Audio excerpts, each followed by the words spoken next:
Good morning friends, स्वागत है आपका अपने प्यारे favourite YouTube channel RPSC online classes में। स्टूडेंट्स, हम 11th का जो टॉपिक है उस टॉपिक पर चर्चा कर रहे थे और हमारा टॉपिक था कोशिका विज्ञान, कोशिका विभाजन। कौन सा टॉपिक था अपना? कोशिका विभाजन यानी कि सेल डिवीजन। कोशिका विभाजन के इस टॉपिक पर हमने बात की कि कोशिका दो प्रकार से सामान्यतः विभाजित होती है, जिसमें से पहले हमने बात की थी समसूत्री विभाजन यानी कि माइटोटिक सेल डिवीजन, और दूसरी आज हम चर्चा करेंगे अर्धसूत्री विभाजन। क्लियर? समसूत्री का एक बार अपन शॉर्ट व्यू देख लेते हैं कि समसूत्री यानी कि माइटोटिक सेल डिवीजन, इस विभाजन में हमने देखा कि एक सामान्य जो कोशिका है, एक सामान्य जो द्विगुणित कोशिका है ना, डिप्लॉइड जो सेल है, वो टूट करके दो छोटी यानी कि 2 डॉटर सेल्स प्रोड्यूस करती है। And each and every cell have same number of chromosome diploid. It means हर एक जो मात्र कोशिका है, इस मात्र कोशिका से दो पुत्री कोशिकाएं बनती है और इन दोनों के अंदर यानी कि मात्र कोशिका और पुत्री कोशिका, इन दोनों में गुणसूत्रों की जो संख्या है वो समान रहती है। क्लियर? उदाहरण के लिए मान लें कि ह्यूमंस यानी कि मनुष्य की बात करें तो 46 क्रोमोसोम होते हैं, तो इन दोनों के अंदर भी 46 क्रोमोसोम एंड 46 क्रोमोसोम कैरी होते हैं। अर्थात कि ऐसा विभाजन जिसमें कोशिकाओं की जो संख्या है ना, वो एक कोशिका टूट करके दो कोशिकाएं बनाती है, अर्थात लगातार कोशिकाओं की संख्या बढ़ती रहती है और गुणसूत्र जो है उनकी संख्या समान रहती है। क्लियर? अब आज हम बात कर रहे हैं अर्धसूत्री विभाजन यानी कि मियोसिस सेल डिवीजन। क्लियर? अर्धसूत्री विभाजन कहते किसे हैं, पहले उसके ऊपर चर्चा करते हैं। देखिए, अर्धसूत्री, अर्ध का मतलब क्या होता है? अर्ध का मतलब होता है आधा या आधी, जिसको आप 50% भी कह सकते हो समझने के लिए। क्लियर? और यहां सूत्री का जो सेंस है वो है गुणसूत्र से। किससे है? गुणसूत्र यानी कि क्रोमोसोम से। तो देखिए परिभाषा क्या आती है निकल करके कि ऐसा विभाजन जिसमें गुणसूत्रों की संख्या 50% हो जाए यानी कि आधी रह जाए। क्या रह जाए? गुणसूत्रों की संख्या आपके आधी रह जाए, तो ऐसे विभाजन को अर्धसूत्री विभाजन कहते हैं, अर्थात मियोसिस सेल डिवीजन कहते हैं। इसको देखिए कंप्लीट में एक डायग्राम में पूरा एक्सप्लेन कर रहा हूं और फिर हम हर एक स्टेप को अच्छे से देखेंगे। तो देखिए इसकी जो शॉर्ट जो समरी है, समरी में क्या है कि एक कोई कोशिका है ना, एक कोई सेल यानी कि कोशिका है जो कि द्विगुणित, इट मींस डिप्लॉइड है, उसको अपन 2n से रिप्रेजेंट करते हैं। क्लियर? ये जो एक कोशिका है ये टूट करके आपके 4 छोटी कोशिकाएं, 1, 2, 3 और 4 छोटी कोशिकाओं का निर्माण करती है। ध्यान रखना, इसको तो कहते हैं हम मात्र कोशिका। क्या कहते हैं? मात्र कोशिका यानी कि मदर सेल। और इन सभी को क्या कहा जाता है? इनको कहते हैं पुत्री कोशिका यानी कि डॉटर सेल। क्लियर?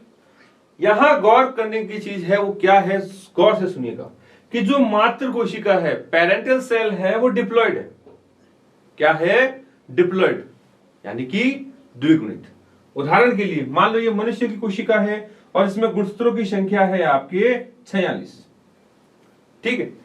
इस एक कोशिका से 4 पुत्री कोशिकाएं बनती है और जो सारी की सारी जो कोशिकाएं हैं वो कोशिकाएं आपके अगुणित होती है, इट मींस हैप्लॉइड सेल होती है।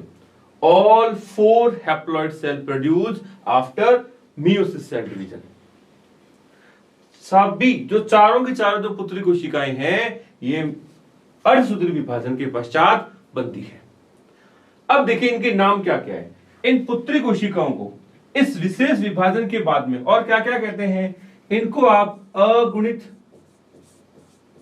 अगुणित कोशिका भी कह सकते हो। अगुणित कोशिका यानी कि हैप्लॉइड सेल, हैप्लॉइड सेल्स।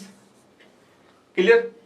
इसी का एक नाम और है जिसको आप कह सकते हो जर्म सेल। इनको और क्या कह सकते हो, जर्म सेल। और इन्हीं को आप एक नाम से और कह सकते हो, इसको आप कह सकते हो गैमिट।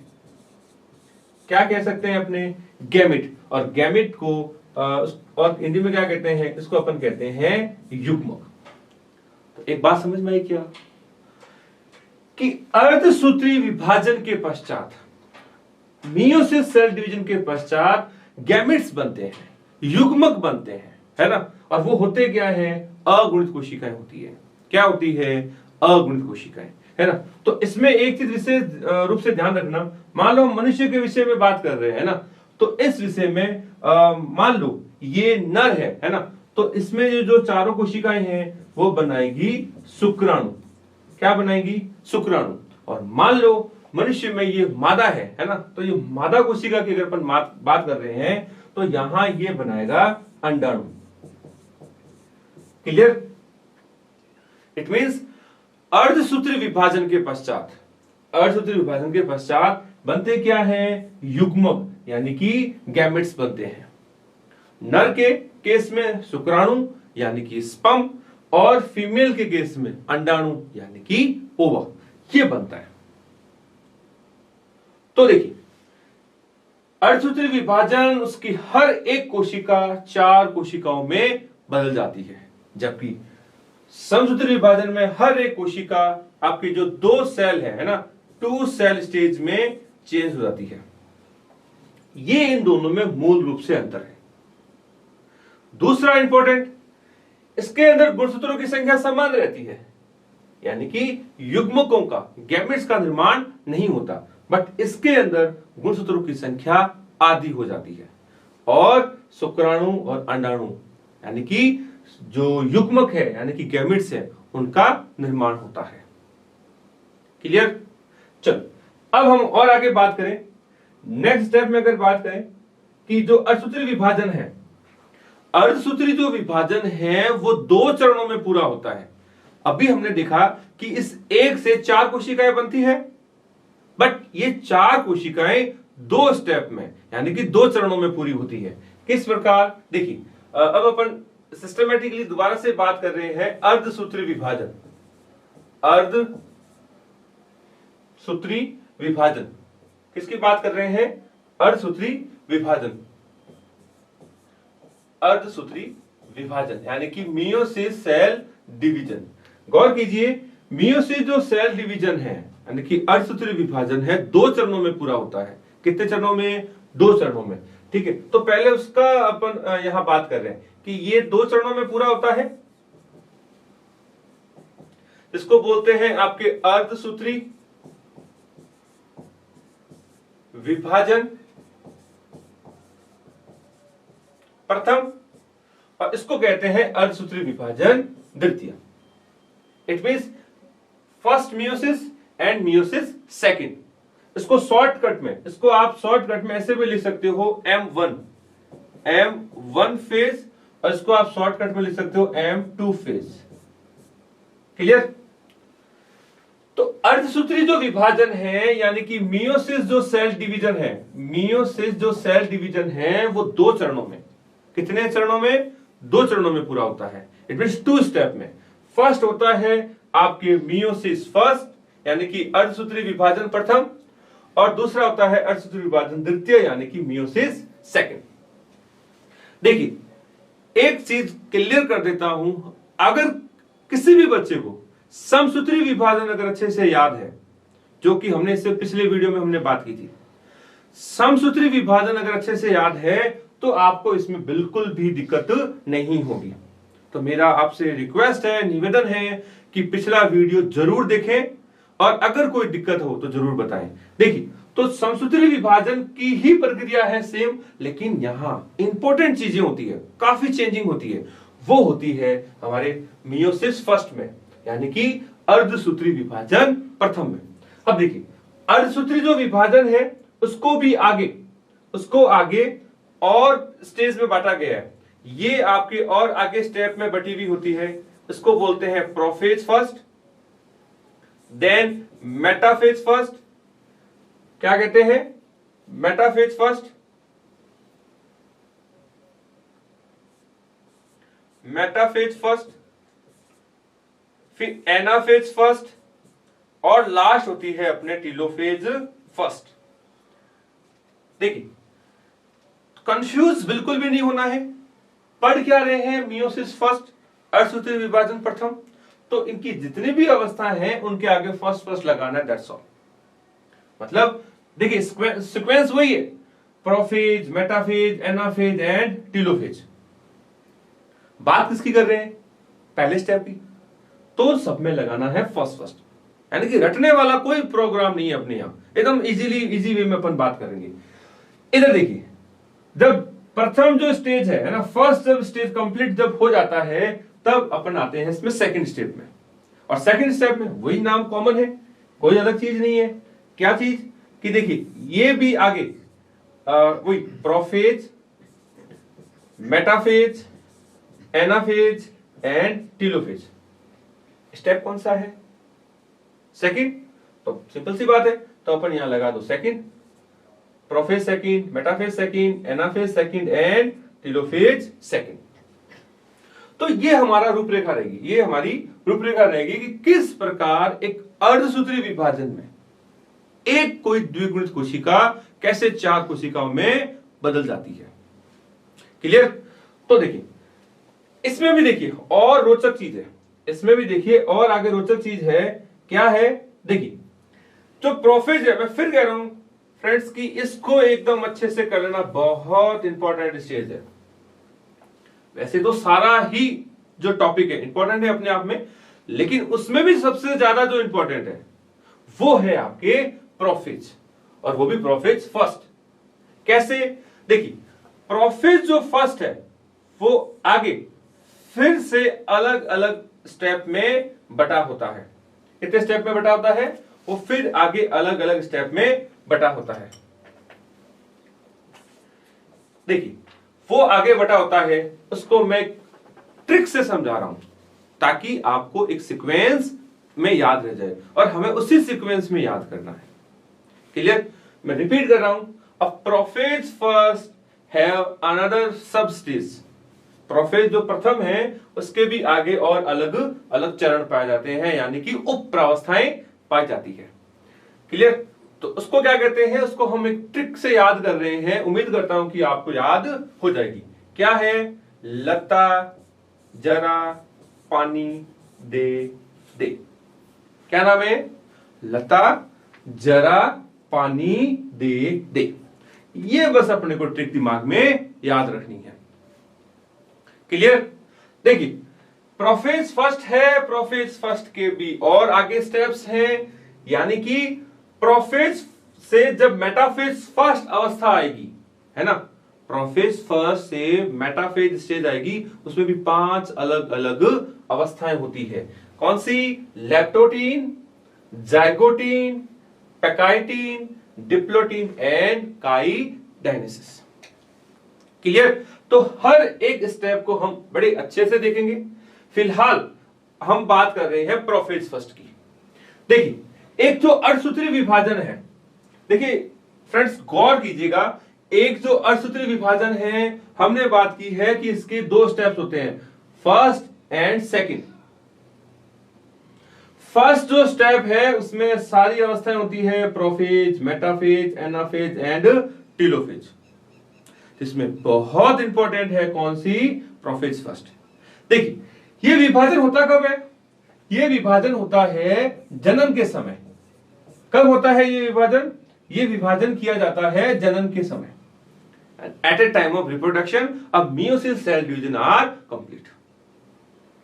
तो देखिए, एक जब बच्चे का निर्माण होता है, एक जब बच्चे का निर्माण होता है तो उसमें 50% जो क्रोमोसोम्स हैं, गुणसूत्र हैं, फादर के होते हैं और 50% किसके होते हैं, मदर के। तो दोनों 50-50% क्रोमोसोम मिलकर के एक बच्चे का निर्माण किया जाता है, चाहे वो लड़का हो चाहे वो लड़की हो। उसके आधे जो जीन्स हैं, आधे जो क्रोमोसोम है, उसके फादर और आधे उसके मदर के होते हैं। तो ऐसी कौन सी प्रक्रिया होती है, जनन के समय ऐसी कौन सी प्रक्रिया होती है कि वो दोनों के दोनों आपस में मिलकर के और एक नया जीव बनता है? तो ध्यान रखना, वो अवस्था होती है आपके अर्धसूत्री विभाजन। अर्धसूत्री विभाजन में अर्धसूत्री विभाजन प्रथम यानी कि मियोसिस फर्स्ट, और मियोसिस फर्स्ट में भी वेरी इंपॉर्टेंट आपके प्रोफेज फर्स्ट। क्लियर? और प्रोफेज फर्स्ट की ये जो अवस्थाएं हैं, है ना, जिसको हमने ट्रिक से याद किया है, लता जरा पानी दे दे, ये स्टेप्स होने के बाद में ही हमारे जो क्रोमोसोम्स हैं, जो जीन्स हैं, उनमें शिफ्टिंग होती है, उनमें पैकिंग होती है, इसको बोलते हैं जीन विनिमय, क्रॉसिंग ओवर। देन जो जीन से इधर वाले जीन चले जाते हैं इधर और यहां वाले जीन आ जाते हैं इस साइड में, इसको बोलते हैं शिफ्टिंग या जीन विनिमय या क्रॉसिंग ओवर कहते हैं। वो अब हम कंटिन्यू अच्छे से बात करेंगे। फिलहाल मैं अपने वापस से रिपीट कर रहा हूं कि अर्धसूत्री विभाजन में होती है अपने फर्स्ट जो है प्रोफेज फर्स्ट, और प्रोफेज फर्स्ट के बाद में होता है मेटाफेज फर्स्ट। तो इन दोनों के बीच में ऐसी क्या अवस्थाएं होती है, ऐसा क्या चेंजिंग होती है ना, वो हम देखेंगे इनके अंदर। क्लियर? लेप्टोटीन, जाइकोटीन, पैकाइटीन, डिप्लोटीन और डाइकाइनेसिस। क्लियर? अब देखिए, अब हम बात करें इनकी। जो अभी हमने देखा था कि जो प्रोफेज फर्स्ट है ना, ये सारी किसकी उप अवस्थाएं हैं? जो प्रोफेज फर्स्ट है, ये प्रोफेज फर्स्ट की सारी उप प्रावस्थाएं हैं। प्रोफेज जिसको आपके पूर्वावस्था भी कहते हैं, इसके अंदर मुख्य रूप से ये इनकी अवस्थाएं होती है, जिसको हमने ट्रिक से क्या याद किया था, लता जरा पानी दे दे। क्लियर? यानी कि लेप्टोटीन, जाइगोटीन, पैकाइटीन, डिप्लोटीन और डाइकाइनेसिस। क्लियर? अब देखिए, अब हम एक एक अवस्थाओं को बड़े ही अच्छे से देखेंगे। सबसे पहले बात कर रहा हूं लेप्टोटीन की।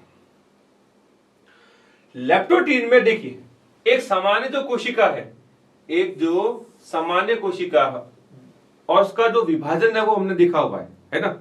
एक सामान्य जब कोशिका विभाजन होता है यानी कि सबसूत्री विभाजन, उसमें हमने देखा हुआ है क्या कि प्रोफेज जो अवस्था है, प्रोफेज अवस्था में धीरे धीरे जो केंद्रक झिल्ली है ना, वो धीरे धीरे लुप्त हो जाती है, केंद्रिका लुप्त हो जाती है। It means nuclear membrane and nucleoli both are disappear at a time of prophase. Clear? तो उम्मीद करता हूं कि आपको उसमें दिक्कत नहीं है। तो इसमें देखिए, अर्धसूत्री विभाजन की जो प्रोफेज फर्स्ट है, उसकी भी लेप्टोटीन में देखिए कि अभी तक जो केंद्रक है वो अपने उसी अवस्था में है। तो ये सारी की सारी जो चेंजिंग है, ये इसी एक अवस्था में कंप्लीट हो जाती है। तो उसमें देखिए, सबसे फर्स्ट मैं बात करूं कि जो गुणसूत्रों के जो जाल थे, है ना, गुणसूत्रों का जो जाल था,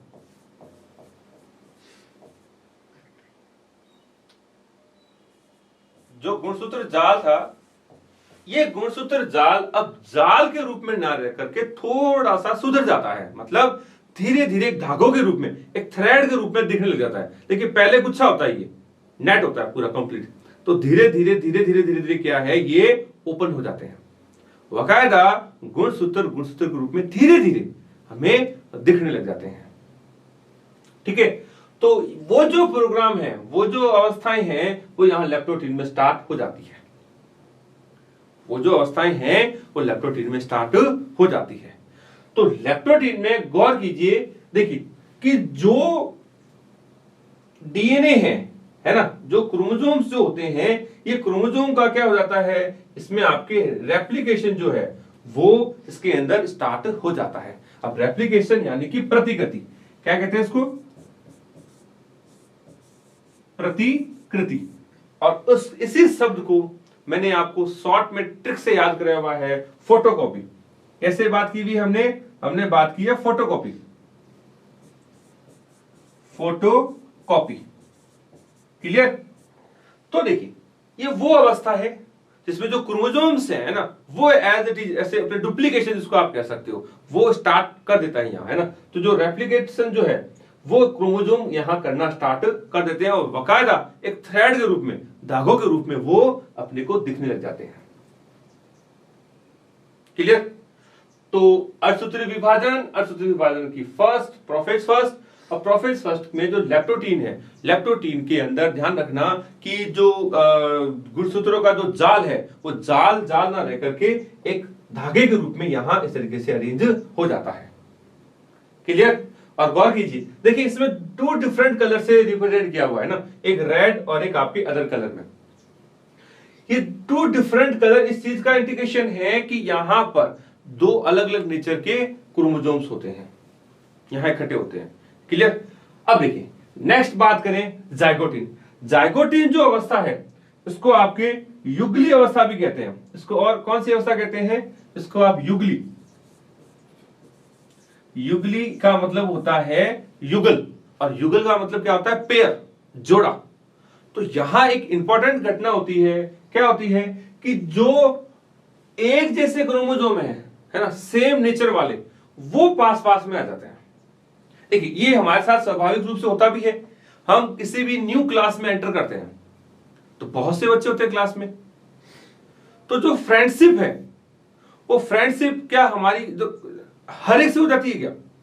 हर एक से तो फ्रेंडशिप बाय द वे हो भी जाए, लेकिन जो पक्की जो दोस्ती होती है ना, जिसको कहते हैं बेस्ट फ्रेंड, वो जो हमसे विचार रखने वाले होते हैं, सिमिलर थॉट वाले, है ना, तो उनसे हमारी क्या फ्रेंडशिप हो जाती है और हम उसी के साथ में अपनी टेबल शेयर करना पसंद करते हैं, टिफिन शेयर करना पसंद करते हैं, राइट?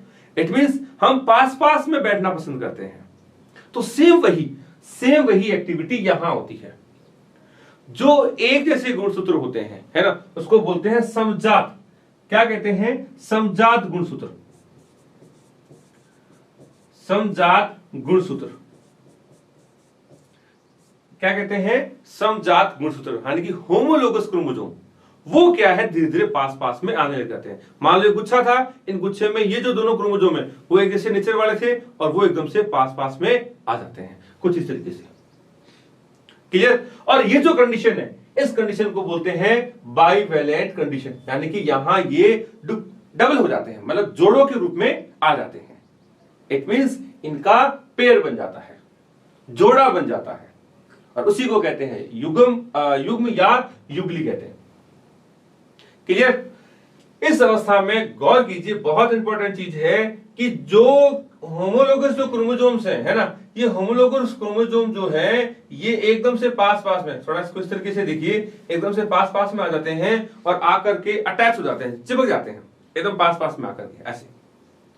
तो जहां से इनका अटैचमेंट होता है, मान लीजिए ये पार्ट इनका अटैचमेंट है। देखिए ये क्रोमोसोम है और दूसरा क्रोमोसोम है ना, तो इसका ये जो पार्ट जहां ये चिपकना स्टार्ट होते हैं, उस पर्टिकुलर पार्ट को कहते हैं सिनेप्सिस।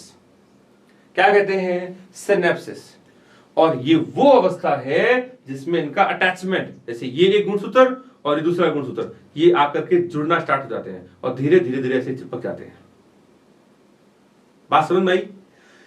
ये वो अवस्था है जिसमें गुणसूत्र जो जाल में थे, जाल से धागों में बदले और धागों में जो एक जैसे नेचर वाले थे, वो धीरे धीरे पास में आते हैं और अटैच यानी कि चिपकना स्टार्ट कर देते हैं, और उस प्रक्रिया को कहते हैं सिनेप्सिस।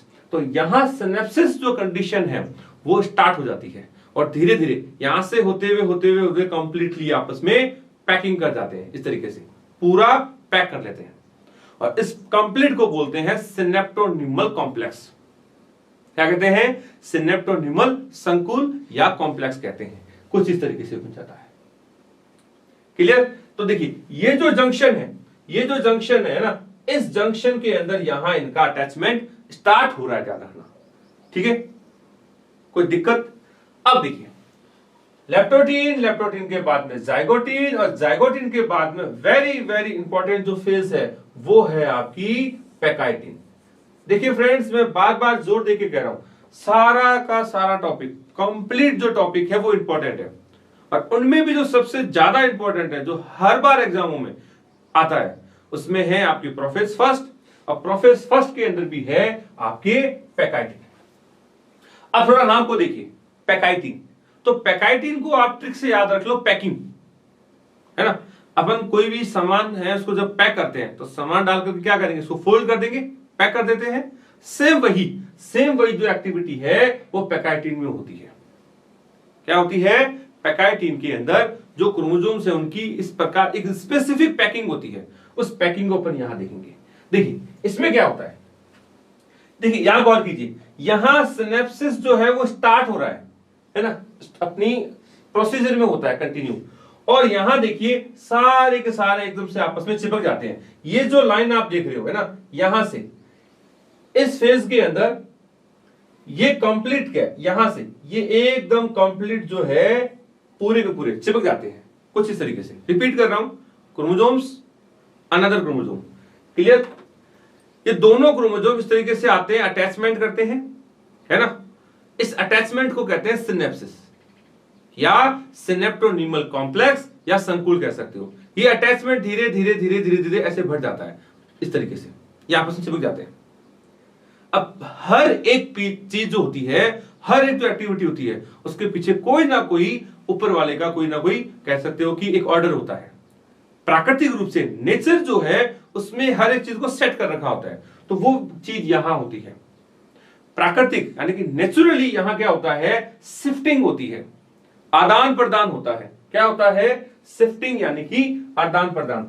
इसमें क्या करते हैं कि एक इंपॉर्टेंट एक्टिविटी होती है, उसको बोलते हैं क्रॉसिंग ओवर यानी कि जीन विनिमय। जीन विनिमय क्या कहते हैं, जीन विनिमय, और ये बहुत इंपॉर्टेंट चीज है। अब देखिए शब्दों को पकड़िए और अर्थ अपने आप आ जाएगा। जीन मतलब जीन, है ना।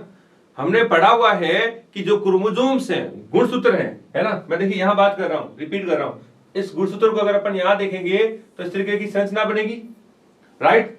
और इसके ऊपर हमने देखा है कि ऐसे धागे होते हैं, इन धागों को क्या कहते हैं अभी, क्रोमेटिड या अर्ध गुणसूत्र।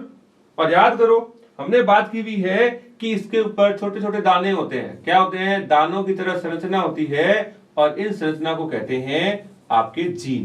क्या कहते हैं, जीन। और ध्यान रखना, जीन को ही आनुवंशिकता की इकाई कहते हैं। A unit of genetics is called gene. It means जो लक्षण है, करैक्टर है, उसको कैरी कौन करता है, अपने अंदर रखता कौन है, वो रखने वाला और कोई नहीं है, वो जीन है। तो यहां जीन का विनिमय किया गया है। अब विनिमय का मतलब क्या होता है, एक्सचेंज, है ना, एक्सचेंज। तो यहां क्या किया जाता है कि दोनों जो क्रोमोसोम्स हैं, है ना, देखिए एक रेड है और एक आपके स्लाइटली ब्लू, इनके जो क्रोमोसोम्स हैं, इनके जो जीन्स हैं, इनकी अदला बदली होती है। क्या होती है, अदला बदली, एक्सचेंज होते हैं।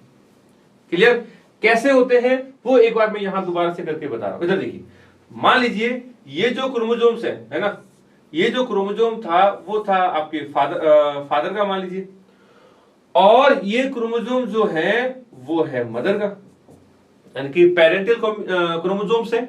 क्लियर। अब देखिए यहां पर कोई स्पेसिफिक जीन्स है, ये इसको मैं अलग से आपको प्रेजेंट करा रहा हूं। इसी तरीके से यहां पर भी कोई विशेष जीन है। क्लियर। इस स्टेज में, पर्टिकुलर इस स्टेज में क्या होता है, जीनों का आदान प्रदान यानी कि एक्सचेंज ऑफ जीन, उसी को कहते हैं क्रॉसिंग ओवर। तो यहां देखिए नेक्स्ट स्टेप में क्या होगा कि इनमें अदला बदली हो जाएगी। तो ये आपका एक क्रोमोसोम, उसको पेरेंटल क्रोमोसोम कहते हैं। अनदर जो ये है, ये other parental chromosome. And then बात करें कि इनमें जब शिफ्टिंग हो जाती है तो ये हाफ क्रोमोसोम, ये हाफ क्रोमोसोम, ये एंड ये मेन कॉम्बिनेशन, ऐसे। बात समझ में आई। देखिए यहां कंप्लीट ब्लैक जो क्रोमोसोम है ये होमोलोगस से एकदम साथ साथ एक जैसे थे, है ना। तो इनमें जो स्पेसिफिक जो जीन्स थे वो इधर आ गए, 1 2 3 और 4। और जो यहां के जो 4 जो जीन थे वो आपके शिफ्ट किधर हो गए, वो आपके शिफ्ट हो गए इधर, 1 2 3 और 4। तो गौर कीजिए ये कौन सा कॉम्बिनेशन है, पेरेंटल। इसको मैं आपको समझाने के लिए केवल पी लिख देता हूं ना, पीए, पेरेंटल। ये पेरेंटल है और ये भी पेरेंटल कॉम्बिनेशन है। कौन सा, ये वाला और ये वाला। इसी तरीके से ये भी आपके अभी भी कौन सा कॉम्बिनेशन है, पेरेंटल कॉम्बिनेशन। और ये भी आपका अभी भी पेरेंटल, यानी कि जनकों के जीन्स की हुबहू है। लेकिन गौर कीजिए ये जो बीच के जो दो हैं ये वाले, एक ये और एक ये आपके न्यू क्या है, ये आपके न्यू जो कॉम्बिनेशन है, ये आपके न्यू कॉम्बिनेशन है। और इसी न्यू कॉम्बिनेशन की वजह से उत्परिवर्तन होता है, इवोल्यूशन होता है, वेरिएशन आता है ना। गौर कीजिए इसको कहते हैं, इंपॉर्टेंट चीज है, इसको बोलते हैं रिकॉम्बिनेट, रिकॉम्बिनेट। हिंदी में कहते हैं पुनर्योज, पुनर्योज या युगज, पुनर्योजक कहते हैं। और शॉर्ट फॉर्म में इसको लिखा जाता है आर, शॉर्ट में इसको क्या लिखा जाता है, आर डीएनए या आर गुणसूत्र। और इसी की वजह से हम लोग हमारे माता पिता से अलग अलग होते हैं। क्या होते हैं, अलग अलग। हम माता पिता से क्या होते हैं, अलग अलग होते हैं। नहीं तो पता क्या होता, जैसे हमारे फादर मदर है उनकी हुबहू फोटोकॉपी होते हैं। बात समझ आ रही है क्या? किसी भी पेरेंट्स से हुबहू बच्चे पैदा नहीं होते। उसका रीजन ये है, उसका रीजन कौन है, ये है। समझ में आई बात? अब आप कहोगे सर ट्विंस, जुड़वा, उनमें तो वो एक अलग प्रोसीजर है, उसमें उनकी फेस एक जैसी हो सकता है, बॉडी एक जैसी हो सकती है, जिसकी संभावना कम है ना। लेकिन हुबहू 100% एक जैसे नहीं होते। वो इसी की वजह से क्या कि जब एक बच्चे का निर्माण हो रहा होता है ना, निर्माण की प्रक्रिया चल रही होती है, उस समय ये जो स्टेज है, इस स्टेज की बदौलत ही हमारे अंदर विभिन्नताएं आती है। क्या आती है, विभिन्नताएं आती है। और यही कारण है कि हम अपने माता पिता से थोड़े थोड़े अलग होते हैं। लेकिन देखिए 100% अलग नहीं होते, है ना। तो कुछ जो लक्षण हैं वो हमारे फादर से भी मिल सकते हैं, मदर से भी मिल सकते हैं, और उनके फादर मदर। समझ रहे हो? कई बार आपने घर में सुना होगा कि ये तो अपने मामा पर गया है, चाचा पर, पापा पर, है ना, नाना पर, दादा पर। ये क्यों कहते हैं, उनके फैक्ट है, वो ये है। इधर देखिए ये जो कॉम्बिनेशन है वो क्या था अभी, पेरेंटल।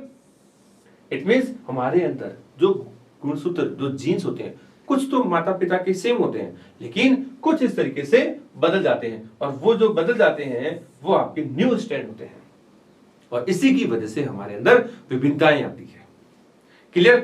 तो मैं वापस आपको यहां लेके आऊंगा कि जो पैकाइटिन जो स्टेज है बहुत इंपॉर्टेंट है। इस अवस्था में जीन विनिमय यानी कि क्रॉसिंग ओवर होता है और जीनों की शिफ्टिंग यानी कि अदला बदली की जाती है।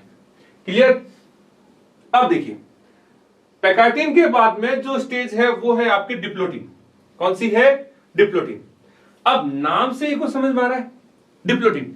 इट मींस अब जो पैकिंग जितनी होनी थी ना उतनी हो जाती है, जितने शिफ्टिंग होनी होती है उतनी शिफ्टिंग हो जाती है।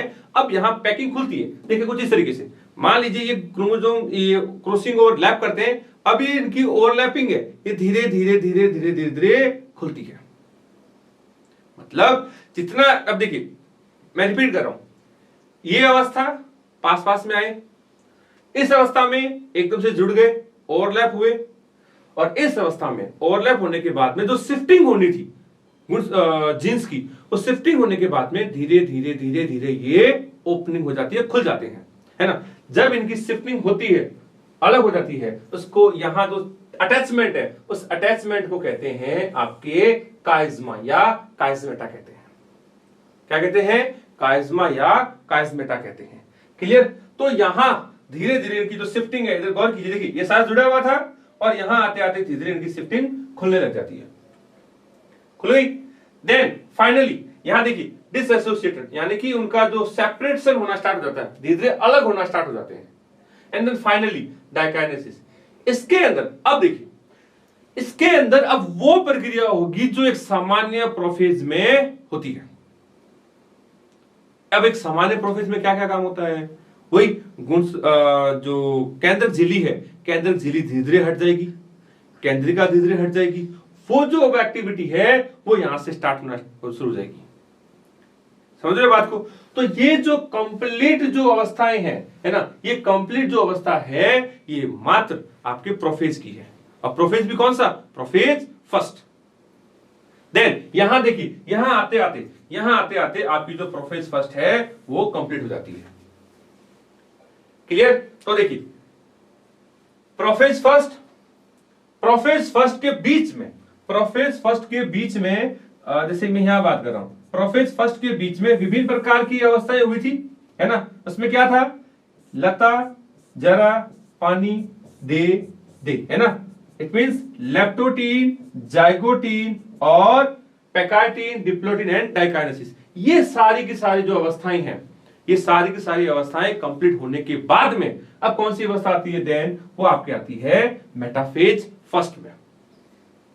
रिपीट कर रहा हूं कि जब ये कंप्लीट जो एक्टिविटी है, ये कंप्लीट जो एक्टिविटी है जब हो जाती है ना, यानी कि इस तरीके से गुणसूत्र पास में आए, जुड़े, क्रॉसिंग ओवर हुआ, अलग हुए, एंड देन फाइनली केंद्रक झिल्ली का हट जाना, केंद्रिका का धीरे धीरे हट जाना, वो एक्टिविटी होती है। तो स्टूडेंट्स इस वीडियो में हमने जो प्रोफेज फर्स्ट है, प्रोफेज फर्स्ट की जो जितनी भी अवस्थाएं थी उनको एकदम अच्छे से देखा है। उम्मीद करता हूं कि आपको ये वीडियो पसंद आया होगा। वीडियो पसंद आए तो उसको ज्यादा से ज्यादा शेयर कीजिएगा। और हां, जो हमने न्यू स्टार्ट कर रखा है एक क्वेश्चन है और उसका आपको कमेंट्स में रिप्लाई करना है। क्वेश्चन ये है कि काइज़मा किसे कहते हैं? क्या कहते हैं बेटा? कि काइज़मा किसे कहते हैं? इसको आपको कमेंट्स बॉक्स में जवाब देना है। Okay, thank you so much.